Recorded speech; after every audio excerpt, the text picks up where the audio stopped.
जो ये शायरी सुनाते हैं, तब तुम लोग जो बातें करते हो ना बेटा, जैसे तुम लोगों की एज में, मुझे नहीं पता किसी ने तुम्हें समझाया कि नहीं समझाया, लेकिन मुझे ऐसा लगता है बीइंग अ टीचर ये मेरी जिम्मेदारी है, मैं तुम लोगों को इस बारे में बता दूं थोड़ा सा, क्योंकि मैंने जीवन के कई पड़ाव तुमसे ज़्यादा, प्यार मोहब्बत, ये किसी के प्रति लगाव, इंटीमेसी, ये बिल्कुल नेचुरल प्रोसेस है। इसमें ऐसा नहीं है कि सिर्फ तुम ही इस उम्र से गुजर रहे हो, तुम्हारे पेरेंट्स, तुम्हारे दादा दादी, हम, अब अगली पीढ़ी तुम, ये एक एहसास है। लेकिन ये खूबसूरत एहसास बेटा कई लोग बहुत गलत तरीके से सोसाइटी में पेश करते हैं।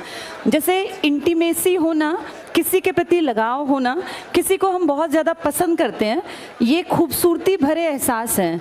और जिसके अंदर प्यार है ना, वो कभी गलत नहीं चल सकता बेटा, जिसको हम रियल में प्यार कहते हैं। प्यार का मतलब ये नहीं कि आप किसी के प्रति फिजिकली एक अट्रैक्शन फील कर रहे हैं। प्यार का मतलब है आप उस इंसान की खूबसूरती को महसूस कर रहे हैं और आप उसको एक अच्छा इंसान बनने में मदद कर रहे हैं। इंसान का मतलब होता है मानवता के लिए जीना, समाज के लिए कुछ बेहतर करना। तो असली प्यार वो है जो आपको आपका बेहतर वर्जन बना दे। आप जिस काबिल हैं, हर आदमी के अंदर ना कोई काबिलियत है। कोई भी लड़की किसी लड़के की लाइफ में अगर है, या किसी लड़की की लाइफ में कोई लड़का है, तो बेटा वो सही है या गलत, इस बात का अंदाज़ा इस चीज़ से लगाया करो कि उसके आने से तुम्हारे जीवन में क्या प्रभाव पड़ेगा। वो अगर तुम्हें गलत रास्ता दिखा रहा है या दिखा रही है, क्योंकि आजकल ये प्रॉब्लम सिर्फ लड़कों की नहीं है बेटा, कितने ही लड़के भी बेचारे इस तरह के गलत रिलेशंस का प्रभाव ये पड़ता है कि उन बेचारों की लाइफ स्पॉइल हो जाती है। मैं तो तुम दोनों के कैरेक्टर में दोनों को जज कर सकती हूँ। ये लड़कियों की भी जिम्मेदारी है बेटा, किसी के इमोशंस के साथ खेलना नहीं होता।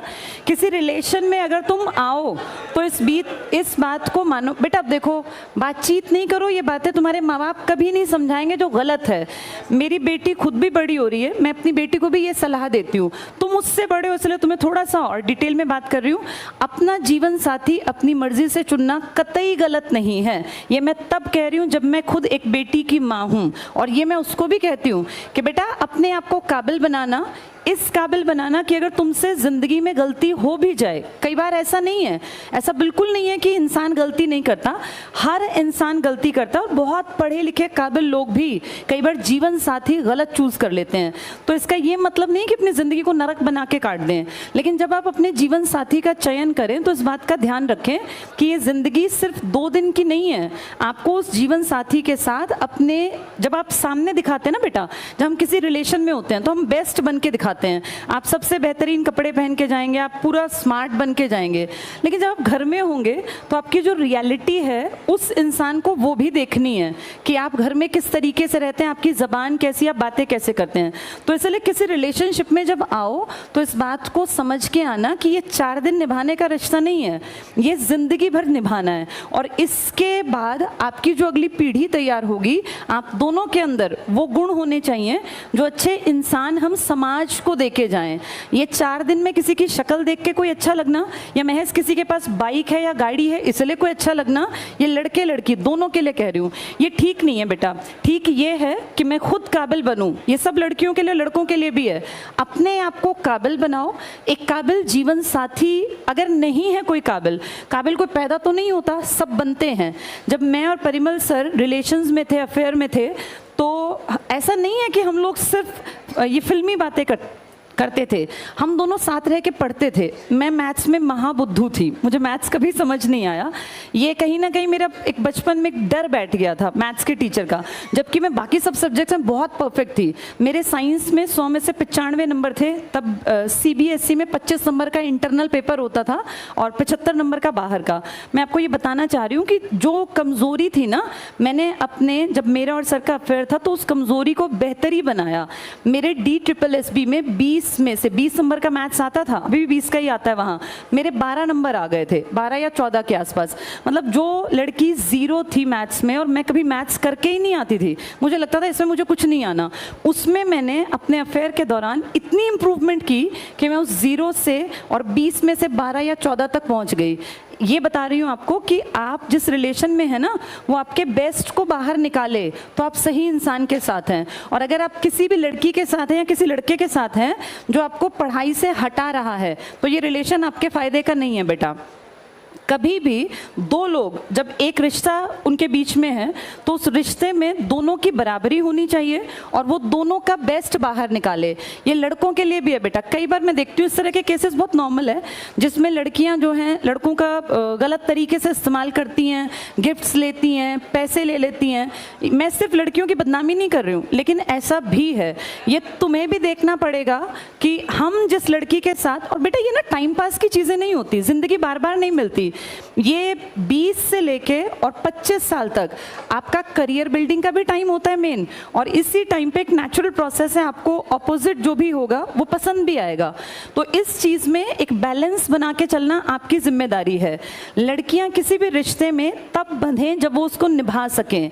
ऐसा ना हो आप किसी के साथ बहुत ज़्यादा इंटीमेसी में है, रिलेशन में है, फिर जब आपको एक स्टेज पे आके आप कहें कि नहीं मुझे अपने पेरेंट्स के अकॉर्डिंग चलना पड़ेगा। पेरेंट्स के अकॉर्डिंग चलने में बुराई नहीं है, पर बेटा किसी भी रिश्ते में किसी को इतना हद तक इन्वॉल्व ना करना जिससे उसके परिवार का जीवन तबाह हो। कई बार ऐसा सुनने में आता है किसी लड़के ने सुसाइड कर लिया।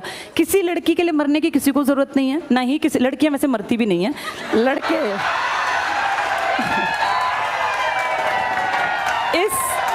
इस मामले में लड़के थोड़े ज़्यादा इमोशनल हो जाते हैं बेटा। जैसे कई बार हम सोचते हैं कि लड़कियां इमोशनल हैं, लड़के भी बहुत इमोशनल होते हैं। और मैंने तो लड़कों को अपने लाइफ में हर रूप में देखा, पिता के रूप में, भाई के रूप में, हस्बैंड के रूप में, बेटे के रूप में। इसलिए मैं बता रही हूँ कि किसी के इमोशंस के साथ खिलवाड़ नहीं करना चाहिए।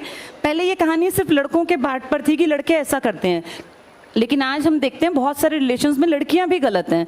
ये सबको मिलके समझना है। एक खूबसूरत रिश्ता वो है जिसमें बराबरी का एहसास हो, कोई किसी को बेवकूफ़ ना बनाए बेटा। ये विश्वास पे टिकती हैं चीज़ें, और ट्रस्ट दोबारा नहीं पैदा होता। किसी भी इंसान पे दोबारा ट्रस्ट नहीं होगा। जहाँ फेथ नहीं है वहाँ रिलेशंस नहीं बनाने चाहिए, वहाँ रिश्ते आगे नहीं बढ़ाने चाहिए। रिश्ता सबसे खूबसूरत वो है जो आपके बेस्ट को बाहर निकाले। अगर आपको कोई पढ़ाई से रोकता है, कोई आपको ये कहे कि चलो चैटिंग कर लेते हैं, पढ़ाई बाद में हो जाएगी, तो वो तो ये सोचो तुम्हें पीछे ले गया वो, चाहे वो लड़का है चाहे लड़की है। होना ये चाहिए कि तू अपने इतने चैप्टर तैयार कर, मैं अपने इतने चैप्टर तैयार करूं, इसके बाद टाइम मिला तो हम बात करेंगे, नहीं तो फिर हम कल और स्पीड बढ़ा के अपनी चैप्टर्स को पूरा करके फिर बातचीत कर लेंगे। तो इस चीज़ को समझना, ये तुम्हारी उम्र में ना ये सब चीज़ें फैसिनेटिंग लगती हैं कि पता नहीं ये क्या चीज़ है। और बेटा जिनके गर्लफ्रेंड बॉयफ्रेंड नहीं है वो महा खुश हैं, उनको चाहिए पढ़े लिखे और आगे बढ़ें। ये कोई ऐसी चीज़ नहीं है कि जिसको हवा बना दिया जाए कि अगर हमारे पास कोई रिलेशन नहीं है तो हम पिछड़े हुए हैं, ऐसा बिल्कुल नहीं है। और ईश्वर ने ना आपके लिए जिसको चुना है वो आपको अपने आप मिल जाना है। बस आप अपने लक्ष्य पे फोकस रखो कि पढ़ना है, लिखना है, काबिल बनना है। All the best.